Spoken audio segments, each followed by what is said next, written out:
কি মগের মূল্য হচ্ছে নাকি দেশটা এরকম করে কোনদিন দেশ চলতে পারে না। চোরাগপ্ত হামলা আসলে আমরা এই যে 24-এ যে স্বাধীনতা বলি যে এটা আসলে কি পেলাম আমরা বুঝলাম না।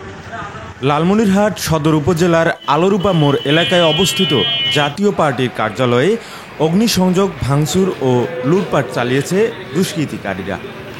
শনিবার রাত 11টার দিকে এ ঘটনা ঘটে। স্থানীয় বাসিন্দা ও জাপা নেতারা জানায়, রংপুরের জাতীয় পার্টির চেয়ারম্যান জিএম কাদেরের বাড়িতে হামলার প্রতিবাদে ঘোষিত কর্মসূচির অংশ হিসেবে বিকেলে বিক্ষোভ কর্মসূচি পালন শেষে জাপা কার্যালয়ে ছেড়ে যায় নেতাকর্মীরা। পরে রাত 11টার দিকে 15 থেকে 20 জন লোক জাপা কার্যালয়ে ভাঙচুর লুটপাট চালানো শেষে আগুন দেয়। পরে স্থানীয়রা আগুন নেভানোর চেষ্টা করে। জাপা নেতারা এ ঘটনায় প্রতিবাদ জানিয়েছেন। না আসলে কি আপনারা যেভাবে জানছেন আমরাও সেভাবে জানছি। আমরা বিকালে একটা প্রোগ্রাম করেছি, সারা বাংলাদেশে একটা প্রতিবাদ সভা ছিল জিএম কাদের বাসায় হামলা হওয়ার।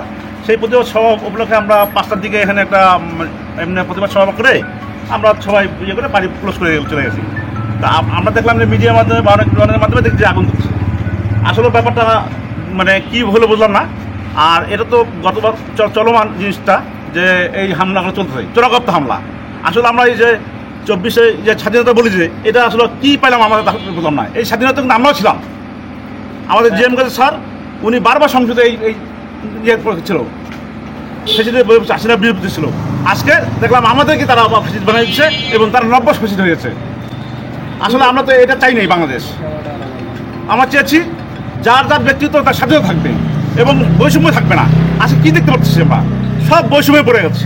আজকে মানুষ বিপদে কথা বলতে পারতো না, কেউ কারো ভয়ে কথা বলতেছে না। এটা তো বাংলাদেশ নয়। উনি আমাদের ক্ষতি কি যা ছিল সব ফুটে ফেলছে আর দামি দামি জিনিসগুলো চুরি করে গেছে। একটা দেশ কোনোদিন এরকম ভাবে তো চলতে পারে না। দেশের কোনো কমান্ড কন্ট্রোল নাই, কোনো চেইন অফ কমান্ড বলতে কিছু নাই। কারণ এইরকম ভাবে তো কোনোদিন চলতে পারে না। দুষ্কৃতিকারীরা যদি এখানে ক্ষতি করতে আসে, বিরোধী দল অথবা বৈষম্য বিরোধী যারাই আসুক না কেন, কিন্তু তারা তো চুরি করে নিয়ে যেতে পারে না।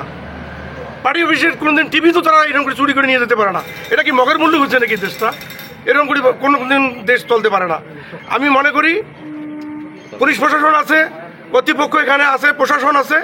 আমি মনে করি দ্রুতভাবে চিহ্নিত করে সন্ত্রাসী কারা জাতীয় পার্টির অফিসে আজকে এই গভীর রাত্রে ভাঙচুর করলো, অগ্নিসংযোগ করলো, তাদেরকে তারা আইনের আওতায় নিয়ে আসবে এবং এটার জন্য আমি ধিক্কার জানাচ্ছি।